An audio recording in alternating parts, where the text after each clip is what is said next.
Lindsay, can you hear me? I can. Okay.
All right, guys, we will get started here shortly. Sean, can you hear us all right? We can hear you. Great. All right, if you guys want to go ahead and raise your hand if you have a question for Coach, we can get started.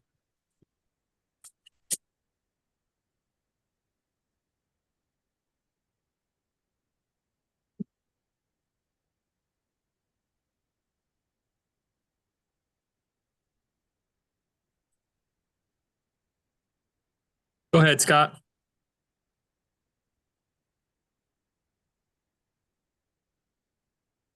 Yeah. Hey, Mike. Just wanted to get your thoughts on kind of the focus going into this week. I know you said you're giving the team off. When do you plan to have them back and get started on bowl prep? They'll be back practicing on Monday. They're in obviously dead week for them, and if they want to lift, they can lift. Otherwise, they're off until we practice on Monday. Is it? I know you talked about how hard you guys have been working. Do you feel like the guys are kind of excited about getting a little bit of time to recuperate after this long rough season?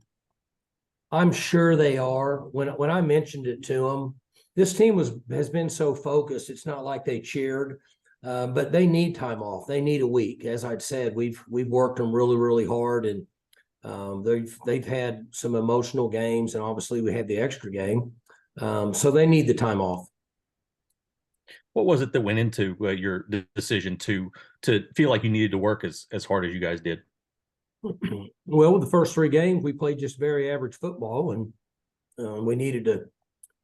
Well, you've been with me enough to know things don't fix themselves, and so we had to go a different route, change things up, and different group. So we went that direction, and from that point moving forward, things got a lot better.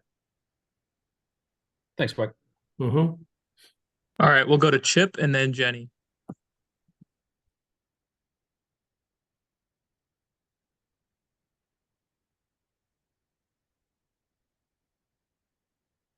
Did somebody ask me? I didn't hear anything. Yep, go ahead, Chip. Sorry about that. I had to unmute. Mike, I read where you had won about 18 or been to 18 straight bowl games. What does that say about the consistency of the program over the years? Well, we've been very consistent. I don't know that there's going to be very many more schools that have been as consistent as we have. So we have a lot of continuity. We have staff members that have been around here for a long time, and most of the people that work in this building have been with me a long time. So we've been very fortunate. We've had quality young men, and we've stayed the course and found a way to keep our head above water and just keep moving forward. But I would say we've been really consistent over the last 20 years. What are the challenges this day and age with bowl games with players opting out? And when will you know all of the guys that you will not have available? How long will that take for you? Just going off history, we would think we would know by next Monday for sure who's going to not play in the bowl game. That's not 100%. Every year we learn more about decisions that players make. I would think in a week we would be pretty close to knowing who we're going to have available for the game. The challenges now, it's just much different than it ever has been before. Coaching staff changes, coaching changes, players in the portal, NIL. It's just much different than it ever has been before. So for us, we will use these next few weeks as a spring practice, and we'll have a game plan for Texas A&M. But we'll change our approach compared to what it's been in the past, just based on what we think's best for the program moving forward. Thank you. Mm-hmm.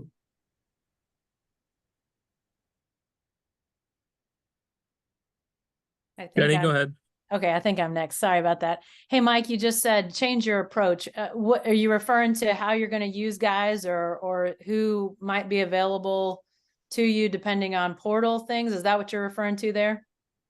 Well, both. First, we'll find out who's available. after portal decisions are made. And then moving forward, we'll practice like we do in a spring practice. We'll share reps instead of just giving all the reps to the majority of the ones and twos. We'll work and get our young players an extra 12 practices to get them prepared for spring ball, and wait and find out who we have available based on decisions guys make, that whether they're going to be available for the bowl. I'm anticipating a large majority of our team playing in this bowl. But over the last 2 or 3 years, I think we all would agree that we don't know anything for sure until it's there in front of us. So hopefully we'll know in the next 4 or 5 days. How much, obviously bowls for a very long time have been about finale of the season that you're in, but now with the portal and those sorts of things, like you say, focusing practices on younger guys, how much has it transitioned to like sort of a weird, like almost, look ahead to 2024? It's not an exhibition, but that you sort of have one foot in both years, sort of. 100%. We have to rethink everything we do now. I mean, we are excited about playing in the Tax Act Texas Bowl. I mean, we're excited about it. We're going to have spring practice for the next 3 weeks. We're going to have a game plan for Texas A&M. We're going to go play hard and try to win the football game. But these games, things have changed over the last few years, because instead of us talking about the things that are directly related to the bowl, we're talking about players being available, players not being available, going in the draft, portal, transfer. We could have players 2 weeks from now decide to not play in this game, I guess. So it is different. I don't think that we could say it's not. It's much different than it ever has been. But that's going to be our approach moving forward. We're thrilled to be in the game. I think these bowl games are really good for the team. But we just have to approach them a little bit differently, more so in a business frame of mind, because of the way college football is trending. Thanks, Mike. Mm-hmm. All right, we'll go to Travis, Ben, and then Barry. Hey, Coach. How do you game plan for this kind of Texas A&M team with the turnover that they've had in the coaching staff? I know when they have a coaching transition, sometimes there is the remaining coaching staff left over, but a lot of those guys have left so far. Travis, I don't know. I'll be real honest with you. Worked some yesterday on stuff from the championship game, and then up until 5 minutes ago, I've worked on the championship game that we just played in, moving forward, and have done a little bit just trying to get some guidelines on the bowl. And I haven't even got into what we're facing, other than I know a little bit about Texas A&M's defense and certain things like that, just from hearing guys down the hallway. But I'm not sure where they're at with their coaches. I'm not sure who's available to them. I'm not sure if the new coach coming in is going to coach them.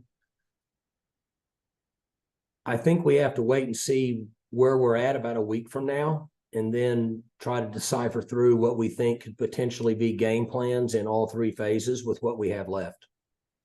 I know you've probably coached against coaches that have gone through coaching changes like this, but is this a kind of unique situation with how much moving parts there are behind the scenes with A&M? It's very unique in that obviously Jimbo's not there. I'm guessing Coach Petrino is in Arkansas. I mean, I haven't even checked on that, but I can't imagine he's still there. I don't know if the defensive coordinator's there. I'm not sure what all is going on. Like I said, so I'm going to get through today and try to finish up all this championship game and try to correct all the mistakes and things that we should have and could have done better to get it filed away for next time. And then start working a little bit later tonight, tomorrow on A&M, and see what we have that's available. And, now that you're asking these questions, I'm thinking they could have some portal things go on over the next 2 or 3 days. And that could change considerably based on who they have available. So I'm guessing A&M is going to regroup at the end of this week. We're going to regroup at the end of this week, and early next week, maybe it'll be some clarity on exactly what we have moving forward to get ready for the game. And then finally, do you have any previous interactions with Mike Elko, any previous relationships, or what do you know about him as a coach? I haven't, just from a distance. I've not run into him on the road recruiting. I should know this, but I'm not even sure where he was before Duke. I don't get out of my box much. He was down there at, was he at A&M? Okay. He was the he's been DC. down there. So I'm surprised I haven't run into him in recruiting. Most guys in this part of the country I have, but I haven't really had much of an interaction with him. Thanks, Coach. Mike, when you think about this season as a whole, how big was Coach Dickey, considering all the changes your offensive line kind of underwent throughout this season? Well, they've done a good job. Him and Coach Mack, they work in the running game. Obviously, Coach Waz handles the running backs, but he's involved in some of the scheming. And when we made a decision to pare it down to the 4 or 5 plays, as we've talked about for the last 2 months, it was the best decision we made. Coach Dickey, his concepts, his teaching, his coaching, his fundamentals, his techniques, the same as it has been, and could for maybe the last 20 years. They're going to make adjustments, but for the most part, he's teaching and coaching the way he always has. I think that as a coaching staff, we put our players in a better position to have success, and that made a bigger difference than anything. Yeah, Mike, you got another shot at 10 wins. 2 questions. You got another shot at 10 wins. How big a deal would it be to get back to 10 wins again? And also talking about how all the bowls have changed and all that. Do you have any ideas on how we could get the bowls back to having a little more relevance? With the relevance with the bowls, Barry, the genie's out of the bottle, right? So we have money involved with NIL. We have portal that opens now. And so if you wanted to create more interest like it used to be, the portal would open, or the players that wanted to go in the portal couldn't go in the portal until their final game is complete. There's still a possibility of players that wouldn't compete in a bowl game if they had an NFL future. But the only way that I think that you could get it to go back would be to not open the portal till they're done with the season. I don't think that's possible, but I think that would be the only way that we could fix it. You asked me a question before that and I forgot. 10 wins. It'd be awesome. You guys know, and I've said this many times, whether we're 2-8 or 8-2, we have a responsibility to coach, prepare, get ready to play, and go play our butts off. That's what we do. And that's the plan we're going to have here over the next 3 weeks. Once we kind of get an idea of what we're going to do moving forward, we're going to compete. And this is a talented team. I don't know that I do know this much about them without looking into it. I know in the last 5 years, they've been in the top 10 in recruiting, in the top 5 a number of years. I don't know how many of those guys are there or not there. I can't answer all that. I know that they're very, very talented, particularly on defense. I heard somebody down the hallway say that this defense looks like Texas did last week. So I turned around and went the other way. I didn't want to hear it. But the point being is we want to do the very best we can to compete and win every game that we play in. All right, we'll go to Tyler and then Dean, and then we'll close with Scott. Yeah. Coach, how much do you remember from the 2019 bowl game, with A&M? And I know it's 2 completely different teams, but, does your experience playing against A&M, does that kind of help, even with all the moving parts in a preparation for a game like this? Not really. For us, it was a different bowl experience. We lost both of our quarterbacks, and we practiced for 3 weeks with a 3rd and 4th team quarterback. And then our backup quarterback played in the game. And then Spencer came in and played a couple downs on fourth downs. It was a very unusual bowl season for us from that reason. And, you know, obviously Coach Fisher was there, and but I don't think that has anything to do with where we're at now. There's with staff change and roster changes and the portal and all the different things, completely different now than it would have been at that time.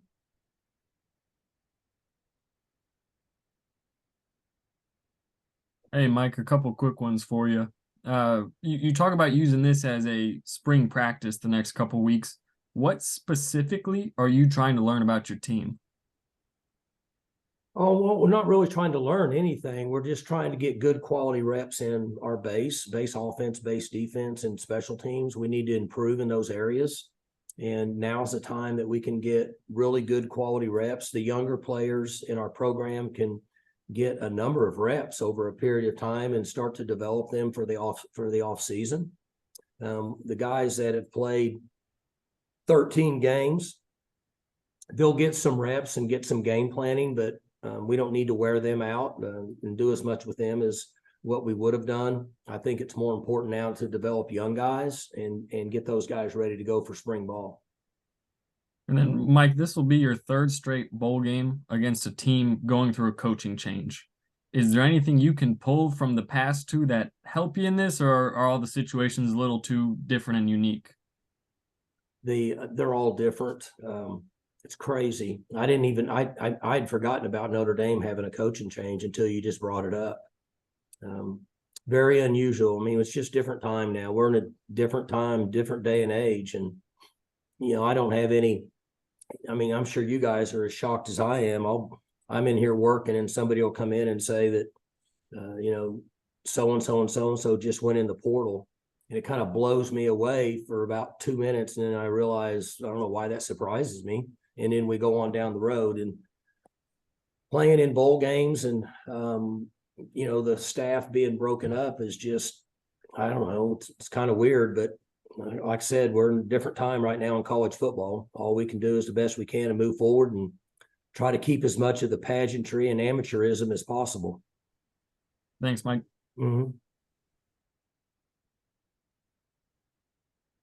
Mike, after the game on Saturday, we were talking to Brian Nardo, and he said, you know, in terms of you know, other than recruiting, one of the most important things for him was to get right into self-scouting.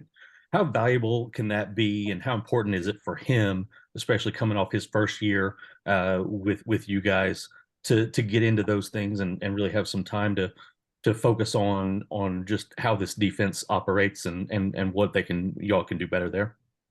Well, some of the more detail of what I was talking about is for getting ready for this bowl is the practicing and preparation for spring was exactly what you brought up.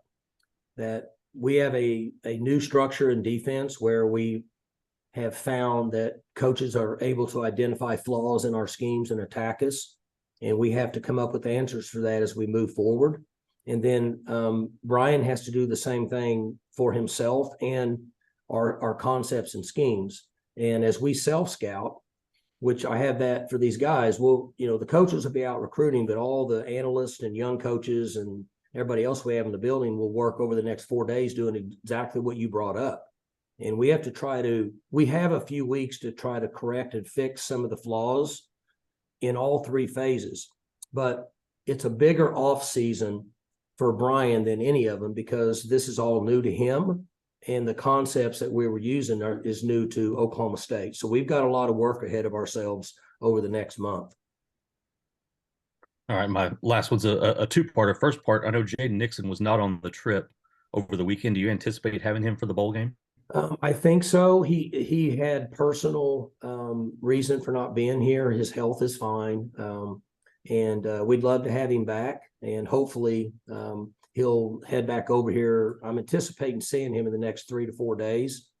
And then he and I can sit down and talk and hopefully he'll be back to practicing with us next week. I don't have a for sure answer one way or the other at this time.